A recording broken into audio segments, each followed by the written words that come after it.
నమస్తే, నేను మీ Raji. Welcome back to our channel. ఇవాల్టి వీడియోలో కొబ్బరి పాలు సింపుల్గా మన ఇంట్లోనే ఎలా చేసుకోవాలో చూపిస్తున్నాను.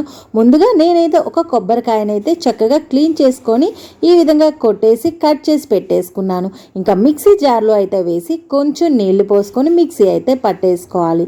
ఈ విధంగా మిక్సీ పట్టేసుకున్న దాన్ని ఏదైనా గిన్నె తీసుకొని దానిపైన స్ట్రెయినర్ పెట్టేసి దీన్నంతా దానిలో వేసేసి మొత్తం వడగట్టుకోవాలి.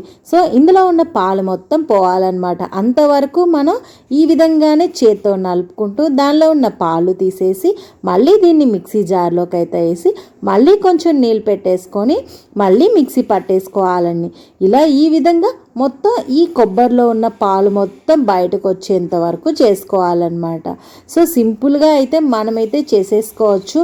ఇంకా మనం ఈ విధంగా మొత్తం చేసేసుకున్నాక మనకి మిగులుతుంది కదా లాస్ట్లో, అది పెద్దగా టేస్ట్ ఉండదండి. పడేయాలనుకుంటే పడేయచ్చు, ఎందుకు వేస్ట్ చేయడం అనుకుంటే కనుక దీన్ని ఎందులోని కూరలో అయితే వేసేసుకోవచ్చు అనమాట. ఇంకా చూసారా ఎంత ఫ్రెష్గా కొబ్బరి పాలు అయితే రెడీ అయిపోయింది. నచ్చిందా? మీరు కూడా ట్రై చేయండి ఇంట్లో. ఎలా ఉందో కింద కామెంట్ చేసి చెప్పండి. Thank you so much.